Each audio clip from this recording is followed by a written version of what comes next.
Hi, good afternoon, everyone. We're going to get started. Thanks for joining us today for the webinar on the HUBZone program, what you need to know about getting and staying certified. My name is John Williams. I'm a partner with PilieroMazza's Government Contracts Group, and I'm joined today by my colleague Katie Flood. And we're very happy that you've joined us for this webinar on the HUBZone program. Just want to make a note at the top that we're going to be doing other webinars for the other set-aside programs. The next one is scheduled for October 15th on the 8A program. So if you're interested in a similar webinar about the 8A program, look for more information about the October 15th webinar soon. So this is what we're going to cover with you over the next approximately 45 minutes or so. We're going to run through preparing for a smooth certification process and talk you through the eligibility criteria for the HUBZone program and help you understand the application process at the SBA. We're going to give you some suggestions or information that will help you to take full advantage of the HUBZone program. Katie and I have worked with a lot of HUBZone companies that are in the program and have experienced different challenges, and we're going to share some of those experiences to you to help you avoid pitfalls and maintain your eligibility once you're in the program. And we're going to give you some overview of some changes that may be coming down the road for the program. And I said 45 minutes because we're going to do our best to wrap up at about 2:45 so that we can leave 15 minutes for questions. And you can use the dashboard for the webinar to submit your questions, and go ahead and submit them whenever they occur to you. We already have a couple questions I can see, and when we get to the end, we will answer as many as we can. And any questions that we don't get to during the webinar, we'll follow up with you via email afterwards to make sure that we answer everybody's questions.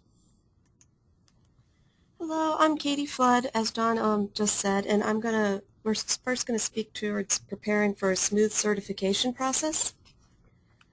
So the first thing you have to do before you think about applying to the HUBZone program is you have to make sure that you meet all of the eligibility criteria. And number one is that it's a HUBZone small business program, so it seems obvious, but you must be a small business. And your size of a firm includes any affiliates that you might have. And there are multiple ways that affiliation can arise, such as family relationships, newly organized concerns from a different corporation, economic dependency, or for particular contracts, ostensible subcontractor issues.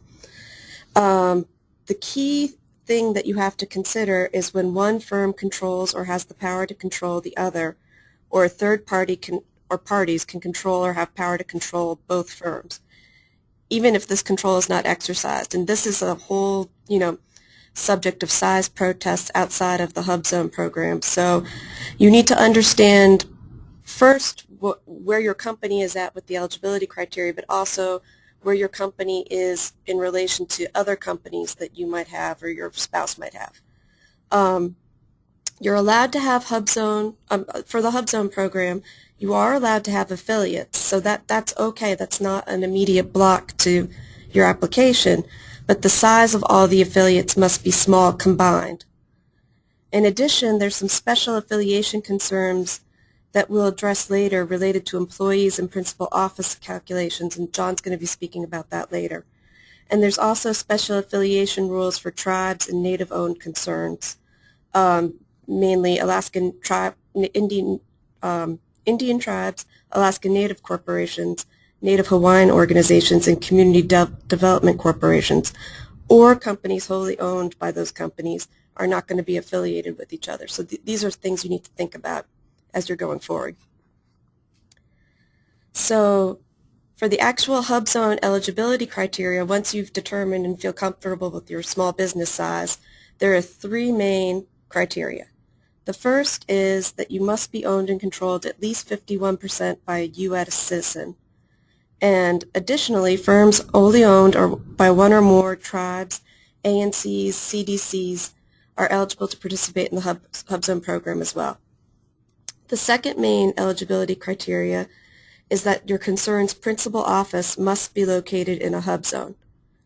And the third criteria is that at least 35% of all of your employees must live in a hub zone. And hub zones are defined as areas according to a variety of data points that are out there, such as census statistics, unemployment data, and it also includes lands considered Indian country and military facilities closed by the Base Realignment and Closure Act. And if you want to check specifically whether an address is in a hub zone or not, the SBA has a site where it has many where you can enter your address in and check to see if your hub zone located. Specifically for the HUBZone program, there's two special definitions for principal office and employee. The principal office means the location where the greatest number of the concern's employees at any one location perform their work. So this doesn't mean that the majority of your employees have to work in one office, just that the plurality of the employees work at one particular office in a hub zone if you have multiple offices. And this is an important exception. For those concerns whose primary industry is service or construction, so your primary industry NAICS code is in service or construction, the determination of principal office excludes the concern's employees who perform the majority of their work at job site locations to fulfill specific contract obligations. And job site locations are very specific. You have to have an actual contract to show that those employees will, are there for a reason, and the SBA will ask to see those contracts if you're excluding those employees from your principal office location. Additionally, there's a special definition for employee, and it means all individuals employed on a full-time, part-time, or other basis, so long as an individual works a minimum of 40 hours per month. And this can include temporary, leased, or co-employed employees, and it also includes the owners of the company, even if no compensation is received for those owners. There's the definition of employee references SBA policy statement number 1, which John is going to talk about a little bit later, and this provides a little bit more guidance on what constitutes an employee.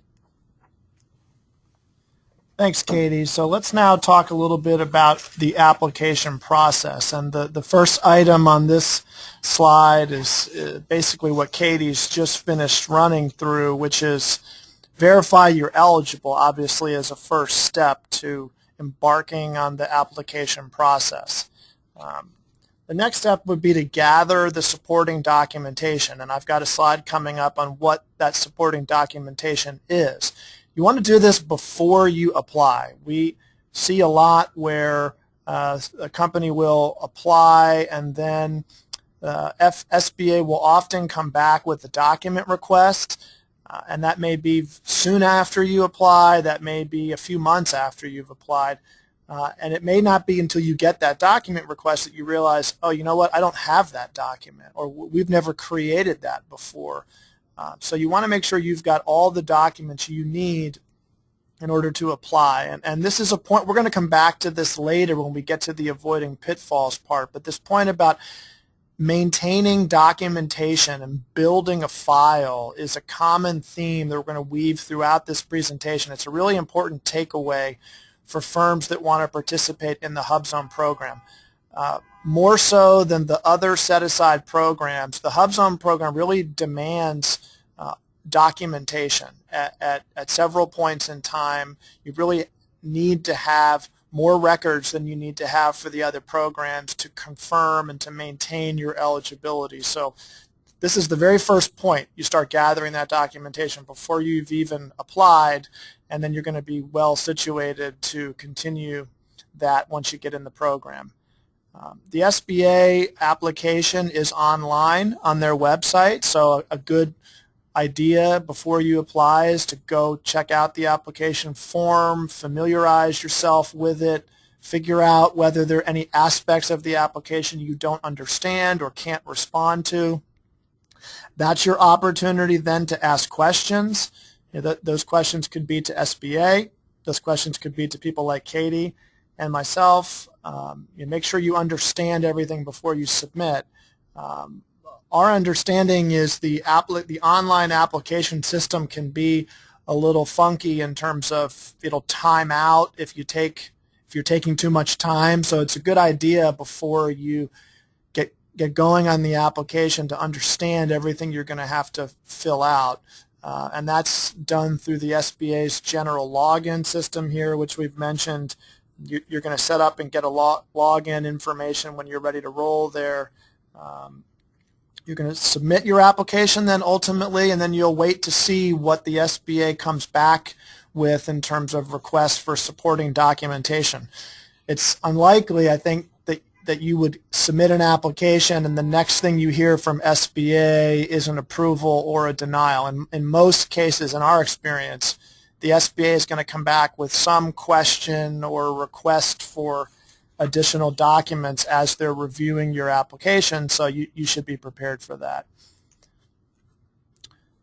Okay, so are you ready to apply? Just some things to think about here.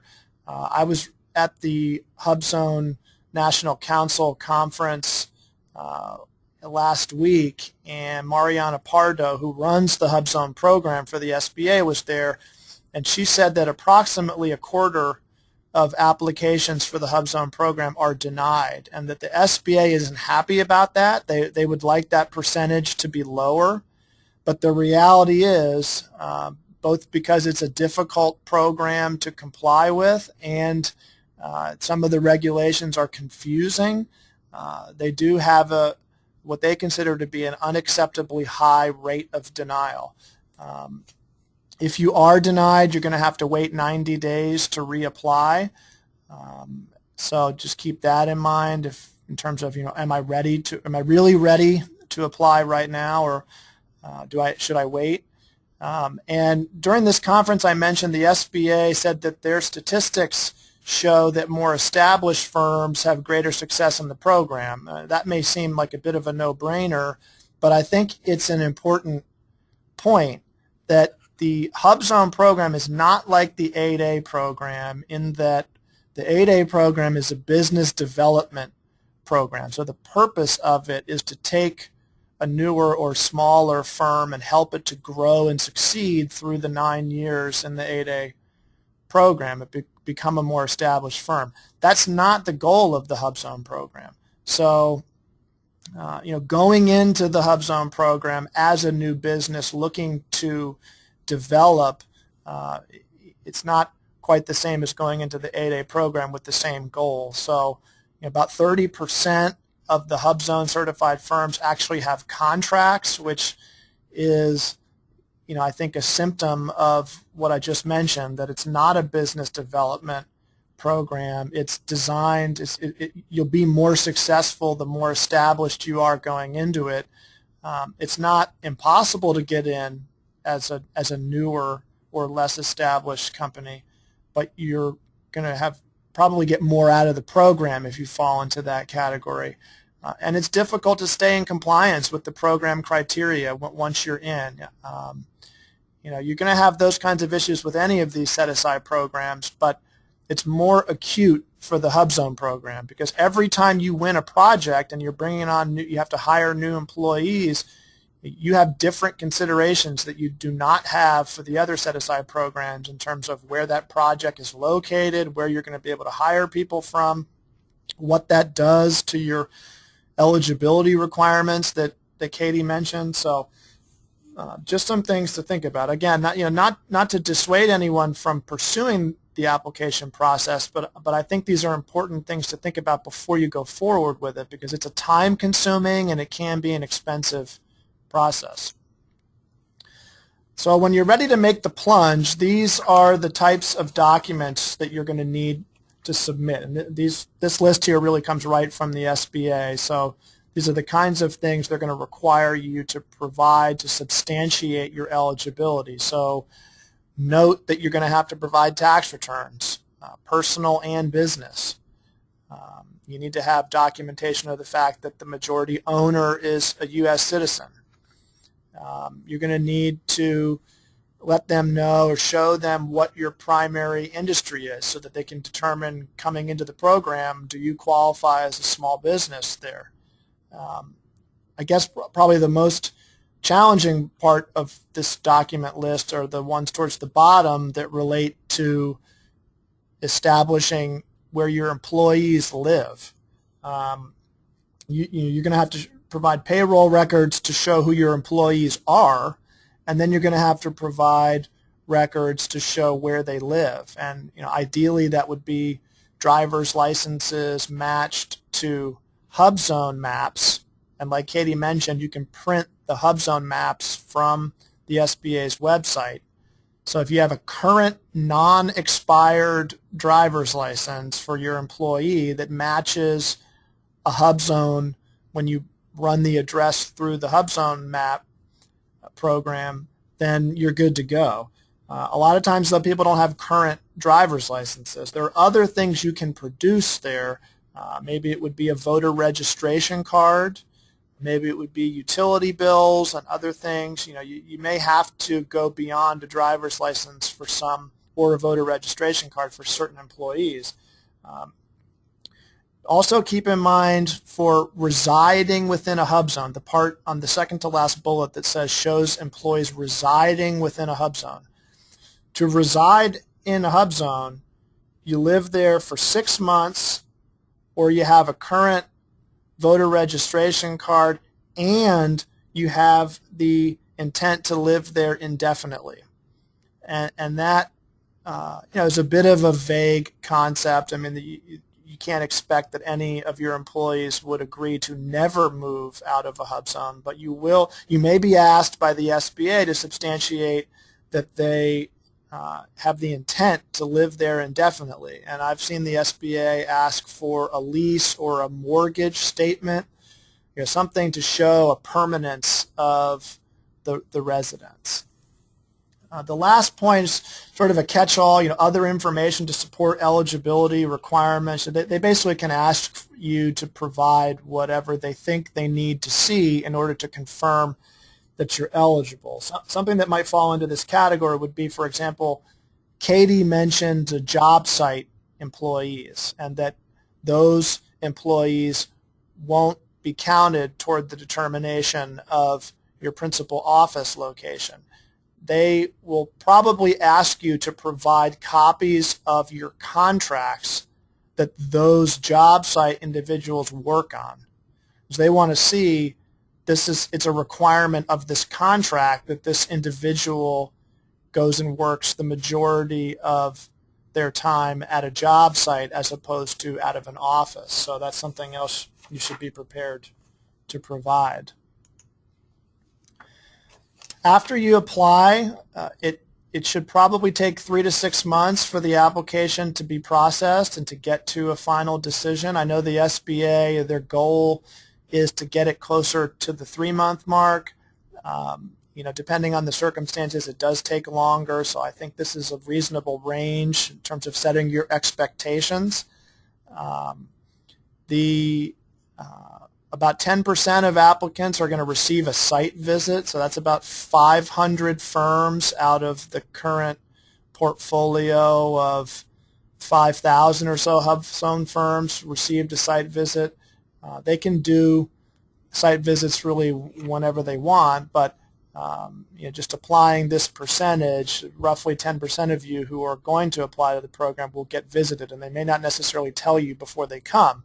And they're going to come to confirm, is this really an office? Do people work here? Is this just a trailer in the middle of nowhere, or a mailbox, or obviously some kind of a front inside of a large business? So they want to come and get some tangible proof of what your application says about you, and they will draw conclusions from what they encounter when they come to visit you.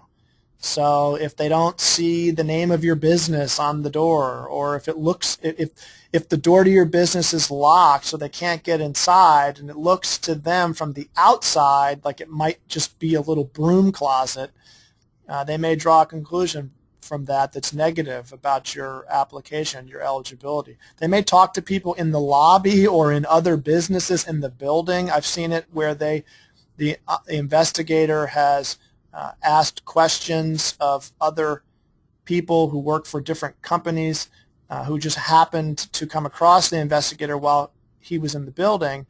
And based on the statements of those people who may know nothing about your company, the SBA may draw some conclusions about your business. So you just need to be prepared that they may come out to see you, and your office should be ready for that.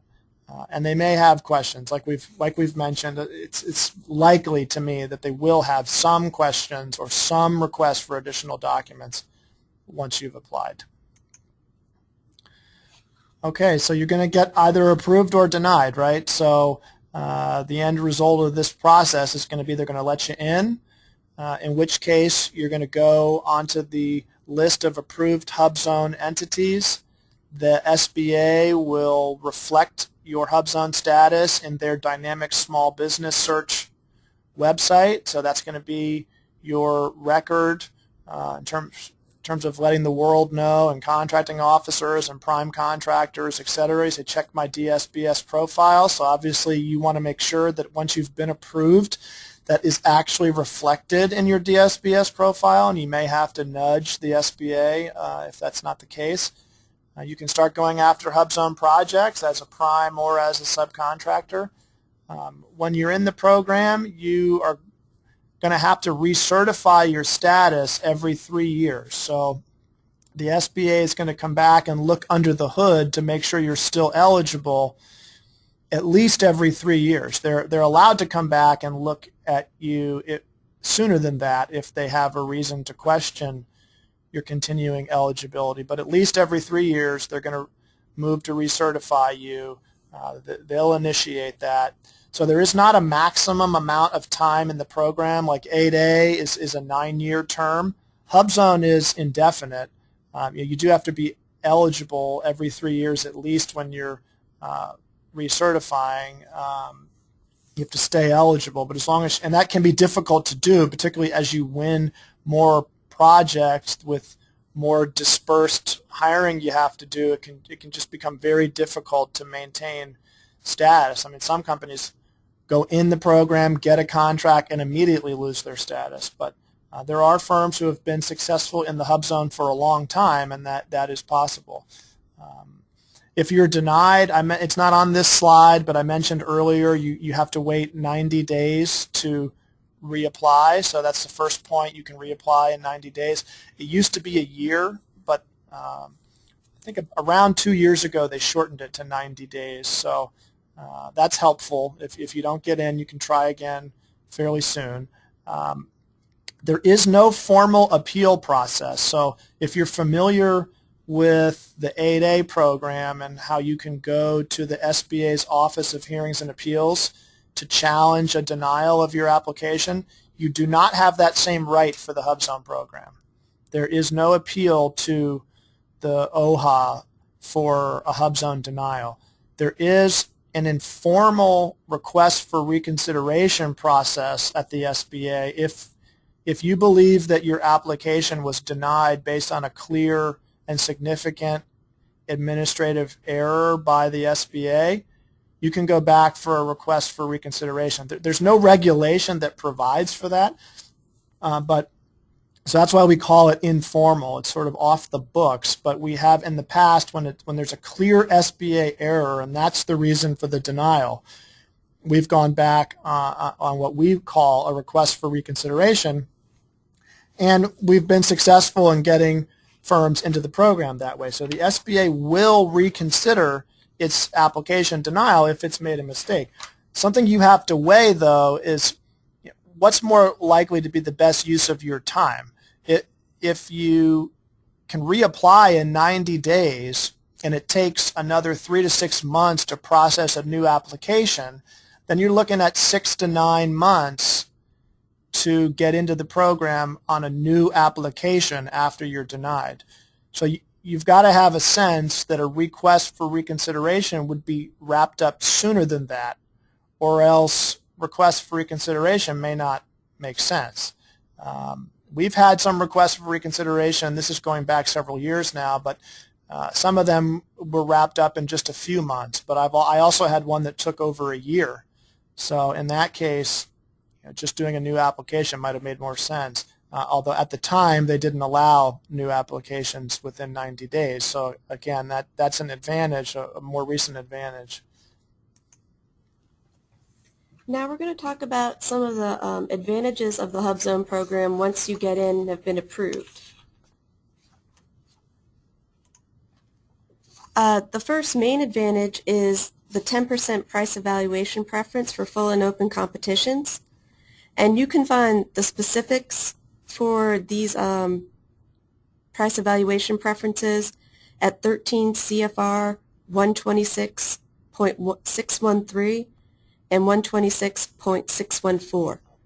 But these are the price evaluation preference you get for being a HUBZone offerer in a full and open competition. And the regulations say that the contracting officer must deem price offered by the qualified HUBZone firm to be lower than the price offered by another offerer other than another small firm if the price offered by the qualified HUBZone firm is not more than 10% higher than the price offered by the otherwise lowest and responsive offerer. So mainly this means if you are within 10% of a lower priced offer that's made by a large business, and then the contracting officer must deem that your offer is lower priced than the large business's offer. So for best value procurements, contracting officers must apply the 10% preference to the otherwise successful offer of a large business and then determine which offer represents the best value. So there's a little bit more of a negotiation in a best value procurement, but still you will get the 10% preference. And then where, after considering the price evaluation adjustment, the price offered by a qualified HUBZone firm is equal to the price offered by a large business, or again in the best value procurement, the total evaluation points received by a qualified HUBZone firm is equal to the total evaluation points received by a large business, then the award shall be made to the HUBZone firm. So that's a pretty good benefit of program participation. We do, however, have a few cautions about the 10% price evaluation preference.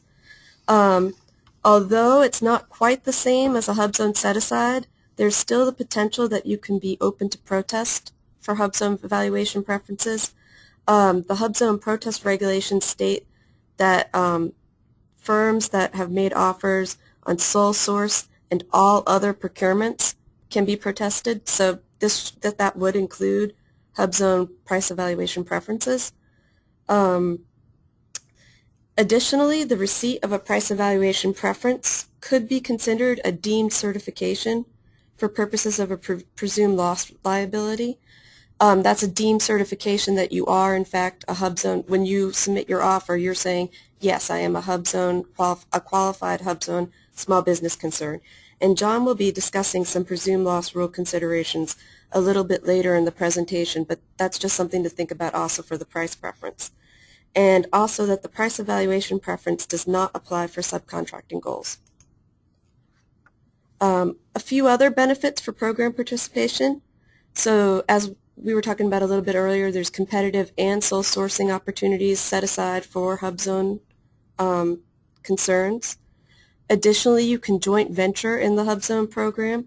The specifics for joint venturing are found at 13 CFR 126.616. And the qualifications for participating in a HUBZone joint venture are that all participants must be qualified HUBZone concerns, and all must be small under the size standard assigned to the procurement. And the joint venture itself need not be certified as a HUBZone concern. And that's an important point to think about. So you don't have to, once you've found another HUBZone concern or a few other HUBZone concerns that you think that you would like to go in together to go after a contract, you don't have to get the joint venture itself certified under the HUBZone program. So it's not like an 8A joint venture. And then additionally, the aggregate of firms in the HUBZone joint venture may meet the applicable performance of work requirements And those are the performance of work requirements found at 13 CFR 125.6.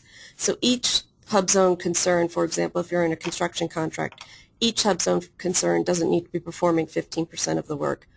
It's just the joint venture needs to be performing 15% of the work. And additionally, the SBA it's not just for program participants, but anyone can contact the SBA during what they call office hours on Tuesdays and Thursdays from 2 to 3 p.m. Eastern Standard Time at the number provided on the slide. And you can also email the HUBZone program at hubzone@sba.gov, and they can answer specific questions that you have. Okay, so let's spend some time now talking about how to maintain your eligibility and avoid pitfalls once you're in the program. The first several slides I want to run through relate to employee counting issues. This is one of the most common issues that you see come up. We've mentioned this a couple times before, but it's worth reiterating the first point here, that job site employees must be on a contract, and they only are excluded from the determination of principal office location. These employees are not excluded from determining whether 35% or more of your employees reside in a HUBZone. That's probably the most commonly misunderstood part of the regulations, that you cannot exclude job site employees when you're calculating the 35%, only when you're determining principal office location. So whether or not somebody counts as an employee is going to be what they call a totality of the circumstances determination. So the SBA will look at all the various factors to decide if somebody counts as your employee. The SBA size policy statement number 1 has a list of factors that they will consider, and that includes who hired, who fired, who supervises, who pays unemployment taxes. But at the end of the day, no one factor is controlling. They look at the totality of the circumstances, and they take that flexibility because they want to be able to say that someone is an employee or is not an employee depending on whether or not it looks like there's subterfuge going on. If someone's trying to evade the requirements by being cute with who their employee is or isn't, the SBA has flexibility under the totality of the circumstances to count them or not count them. Affiliation is a big issue when it comes to who are your employees for HUBZone eligibility. Katie mentioned before that you can have affiliates and still be in the program, but the question becomes whether or not the SBA is going to count all of the employees of your affiliates as part of your company when they determine if you're HUBZone eligible. And they're more likely to count your affiliates' employees if there's no clear line of fracture between your company and that other firm. If you share employees, if you share office space and facilities, if you do a bunch of contracts together, and if you're in the same line of work, those are the types of things that are more likely to lead the SBA to count you along with the employees of your affiliates. And then you may meet the 35% on your own, but once your affiliates' employees get lumped on, you may go down to 5% or 10%, and that's what hurts people if they're not mindful of affiliation. So along the same lines, from an employee standpoint, a very common issue that trips people up once they're in the program is just not having sufficient documentation about their employees. The driver's license that I mentioned, or the voter registration card, or whatever you can get from each employee to substantiate where they live. You may get protested well after you submitted a proposal. You've got to be eligible on the bid date and the award date, but those two dates could be very far apart. You may have different employees on those two dates. So, we've seen companies really struggle to track down old employees to get some kind of driver's license or other documentation to confirm where they live. This is part of what makes the HUBZone program so difficult to keep up with compared to the other programs once you get in, but you know, it's a critical issue to keep on top of your employee records. And that's a good transition into the next topic. As John was saying, keeping employee records is one of the main things you have to do, and that goes to developing a HUBZone compliance file. So you need to make sure that your file is both complete and accurate on both bid and award date, because these are the two dates that the SBA will look at if you are protested. So you have to substantiate your HUBZone status for both dates, and substantiation basically means too many application review processes. And as part of your bid submission procedures best practices, you should make sure your compliance file is accurate and up to date on the date of proposal submission. And we know that it's hard, you know, it's easy to know when you're submitting a proposal, but the harder thing to plan for is when the date of award is coming. So you have to be conscious of HUBZone employee ratios after submission too. And the lack of accurate records or missing information can make or break a HUBZone protest.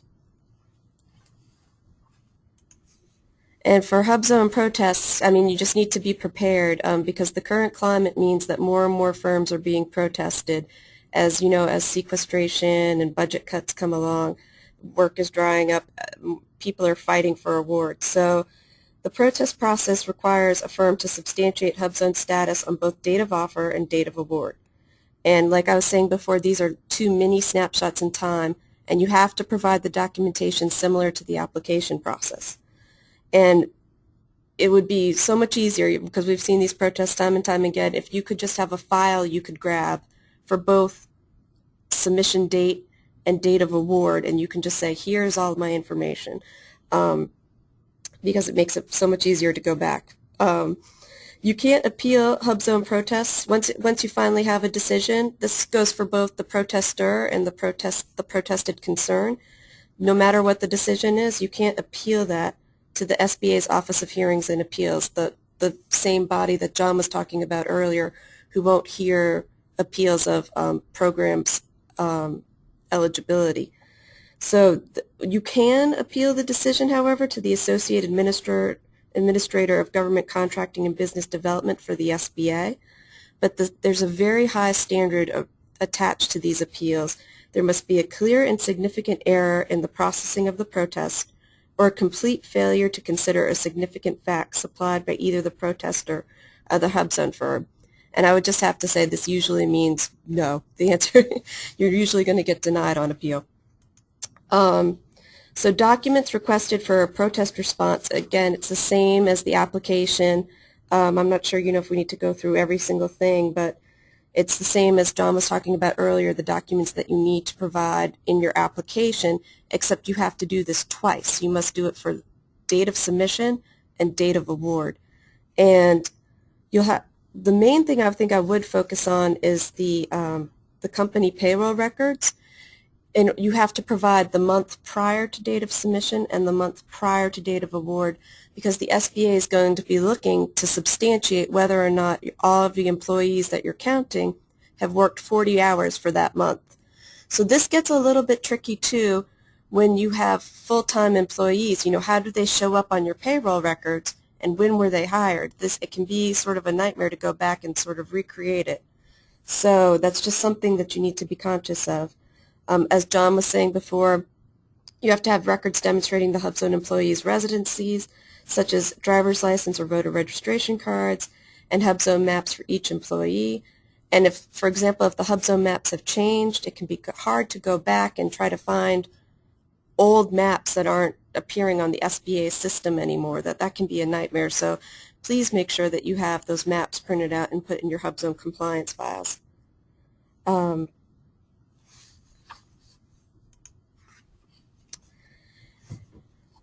Also, another thing that to take into consideration when you are a HUBZone eligible concern is the attempting to maintain compliance. This is a sort of like a safe harbor provision in the HUBZone regulations, but it only works with active HUBZone prime contracts, not subcontracts or non-HUBZone prime contracts.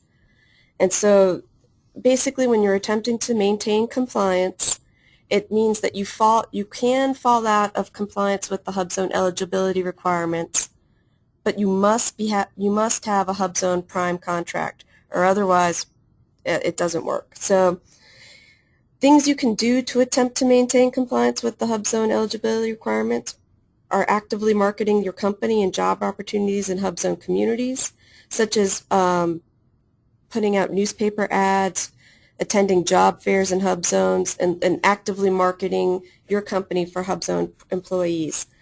If you're out of compliance, you're unable to bid for new HUBZone work until you are back in compliance. And there's a self-reporting mechanism in the HUBZone regulations, which no one likes, but at a certain point, if you're out of compliance for long enough, you need to report it to the SBA. And before you do that, we would recommend that you anonymously call the HUBZone hotline and kind of pitch your situation, or give John and myself a call, and just see if you think that you need to notify the SBA, because there's a difference between a blip in your eligibility and being out of compliance for several months. And let me just add a point on that. And the reason it's a little wishy-washy is because the regulations don't actually say when you've been out of compliance for X number of weeks or months, you have to tell us. Or if this happens, you have to tell us, but if that happens, you don't have to tell us. So it's, there's a lot of gray area there. And I've had the SBA tell me in the past that maybe if it's under a month, you don't need to tell them. If it goes on for a couple months that you're just not in compliance, that you probably should tell them. But it's a gray area that it's going to really be a case-by-case inquiry. Right. And then also, as John was saying a little bit earlier, make sure you understand the implications of winning a contract before you submit the bid. So if you do win a big HUBZone contract and all of a sudden need to hire a bunch of employees who don't live in a HUBZone, then you might be out of compliance for employee counts. And something else that you need to monitor is changes to designated areas. And so are you still in a HUBZone, or do your employees still live in a HUBZone? And these designations are fluid, and they change depending on a variety of data points. And it's not just the census data that comes out. That was a big deal 2 years ago, but it's not just in every 10-year occurrence. So you need to be monitoring that. And if you plan ahead, you can set up a new office and shift some of your personnel towards HUBZones that are going to be active. One of my little babies right now is the presumed loss rule. I've been really trying to get people in the small business community to understand and be aware of this rule. It just went into effect last August, August 27th, so just a few weeks ago.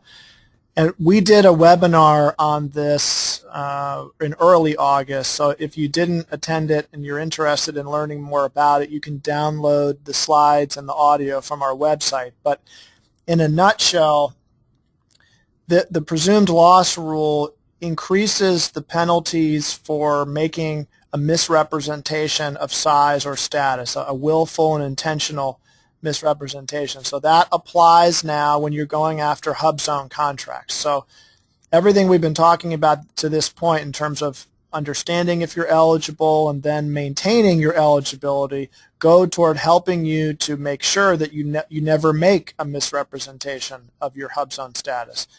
But there's something else that we want everybody to do along those same lines, which is to have policies and procedures to comply. That you have right now probably some internal documents related to maybe OCI mitigation or other kinds of conflicts of interest or a code of ethics.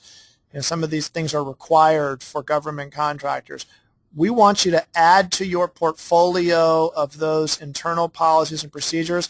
We want you to have policies and procedures for making size and status representations so that you have an internal company document that lays out how your company verifies its size and HUBZone status before you submit a proposal.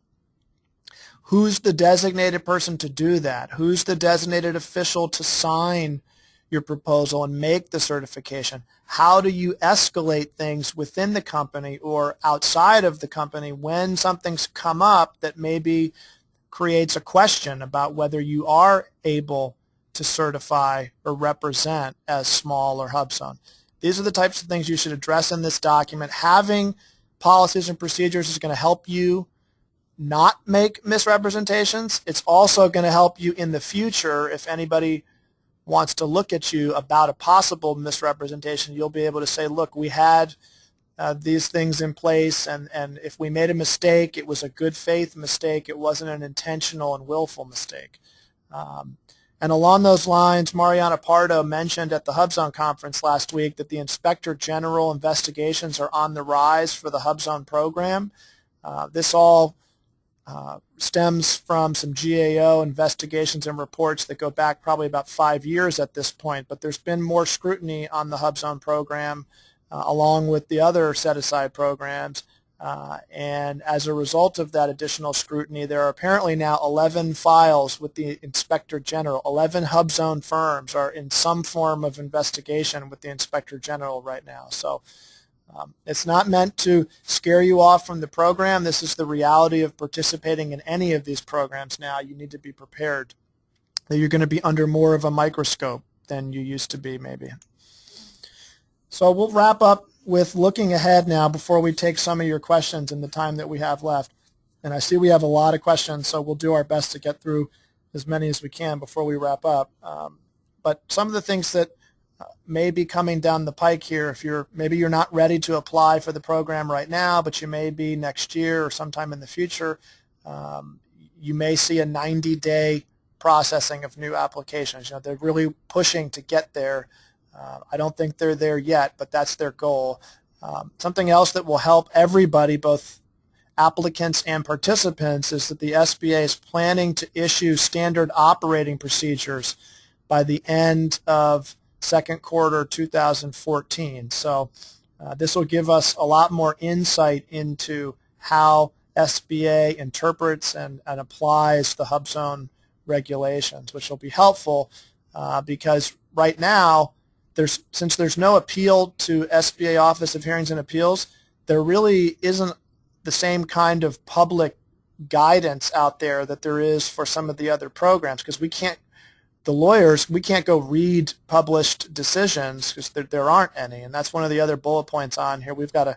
We have a question: will they make some of their decisions public? I know we've been pushing for that. They are apparently working right now on overhauling the HUBZone regulations, and we might see the proposed version of those rules next year. And if that's the case, everybody who's interested should be submitting comments on aspects of the proposals that either you like or you don't like. They want to hear if you like it or you don't like it, and they might make some important changes. So we all need to keep an eye on that for next year. SBA has said that we should expect them to continue doing site visits, about 10% of the portfolio every year, so about 500 or so per year. They are considering reducing the time period for a full document review from once every 3 years to once every 6 years. So that would mean that every 3 years you'd be doing basically a pretty quick certification to the fact that you have had no change in your eligibility, and then every 6 years you'd have to turn over all of the documents to confirm that. So those are just some things that may be coming down the road. All right, well, let's see if we can answer some of your questions here in about the 10 minutes or so that we have left. And thank you, everybody, for submitting them. And if we don't get to them, we will certainly follow up with you afterwards to answer your question. We have one here. Do HUBZone protests generally come from non-HUBZone competitors or from HUBZone competitors? On a HUBZone set-aside contract, only HUBZone firms are eligible to protest because only HUBZone firms are eligible to bid. So there would not be a HUBZone protest unless it's a HUBZone set-aside in most cases. So in most cases, the HUBZone eligibility protest is going to be filed by another HUBZone firm. We also had a question. If you're awarded a HUBZone contract, do 35% of the employees working on the contract need to be HUBZone employees? And no, it's the total number of employees working for the company, not just the employees working on that specific contract.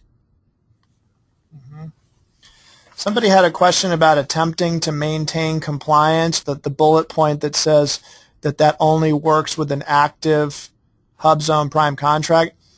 What it means is that while you're in the program, you're expected to stay eligible for the program, which means continue to employ at least 35% of your workforce that live in a HUBZone and meet the principal office and other criteria.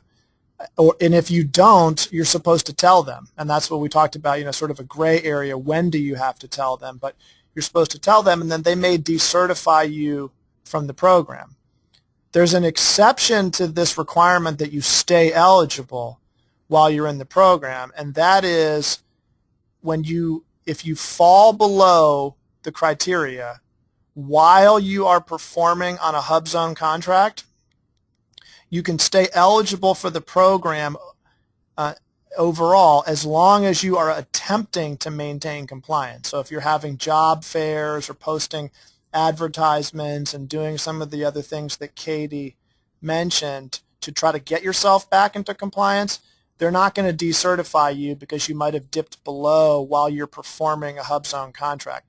But if you have no HUBZone contracts, you cannot attempt to maintain compliance on a non-HUBZone contract. So if you fall below the eligibility criteria and you don't have a HUBZone contract, then you would be susceptible to being decertified from the program. And I hope that makes it clearer. If the person who asked that question has a follow-up question, we can talk afterwards. And somebody else asked for some context for the HUBZone program, that it might help you better understand the requirements to understand the purpose of the program.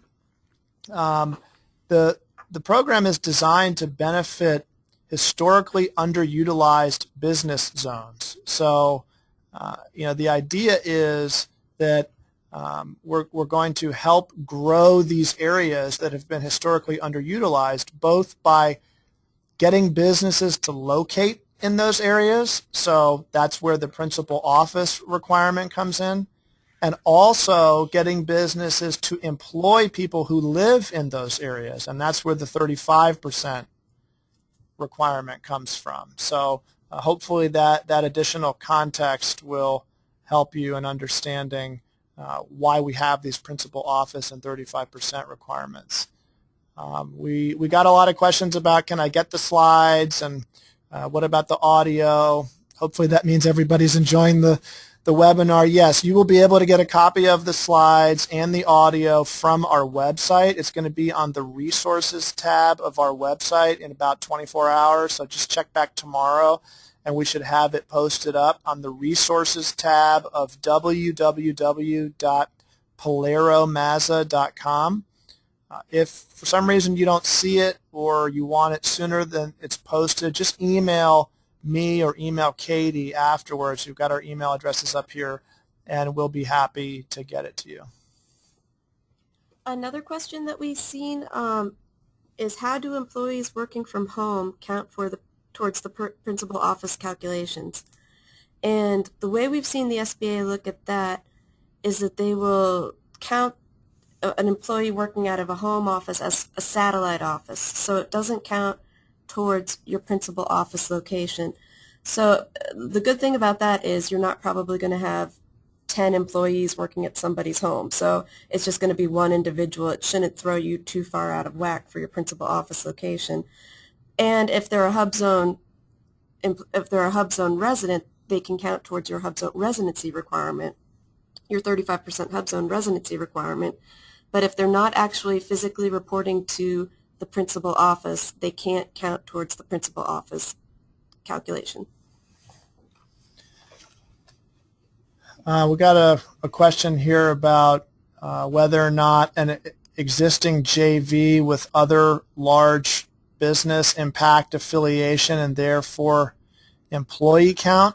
A HUBZone company cannot do a joint venture with a large business. Right now, the only type of joint venture that you can do as a HUBZone firm is with another HUBZone firm.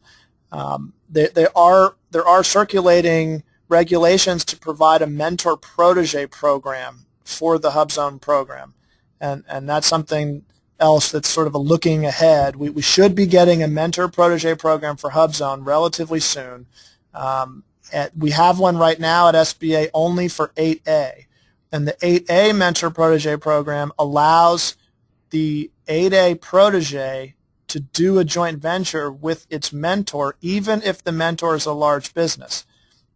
And the SBA has said when they're putting together the mentor-protege rules for HUBZone, they're modeling those rules on the 8A program. So we have our fingers crossed that when this mentor-protege program comes out for HUBZone, they're going to allow joint venture with a large business mentor, but right now that's not the case, and we'll have to wait and see how that works out. We also have a question, can your principal office be a home office? Yes, it could be a home office.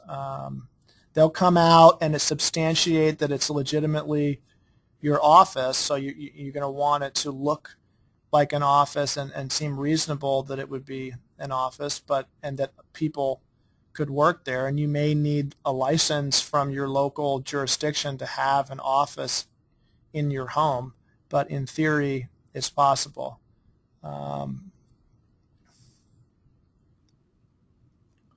Let's see. We also saw a question regarding job site trailers on construction work sites, if those employees who report to those trailers would be counted as job site employees.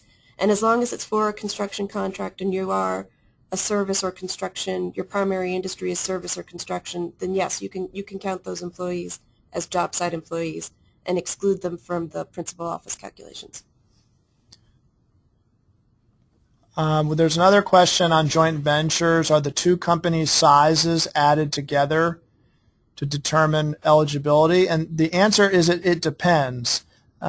It depends on the value of the procurement. If the value of the procurement is greater than 1/2 of the size standard for the procurement, so in other words, if it's a construction project that has a value of, say, 20 million, so that's more than half of the construction size standard, or if it's an employee-based size standard that it's a more than $10 million procurement, then each individual HUBZone firm just needs to be small on their own, and you would qualify to do the joint venture. If the procurement doesn't meet those dollar thresholds I mentioned, then the two companies could still do a joint venture, but they are going to look at the combined revenue of the two joint venture partners in the aggregate to see if you qualify under the size standard.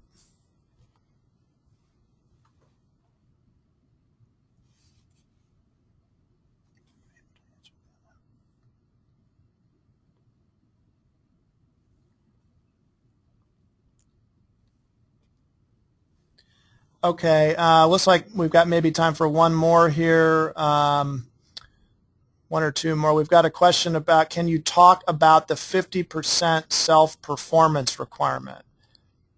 HUBZone firms are required to do at least 50% of the project. So that's with their own or with another HUBZone firm. So you could do a portion of the work yourself and subcontract it to another HUBZone firm, as long as in total 50% of the project is being done by a HUBZone firm. Now, keep in mind that the performance of work requirements are changing, so that they're currently based on labor dollars. They're going in the direction of just the total value of the contract, though. So keep that in mind.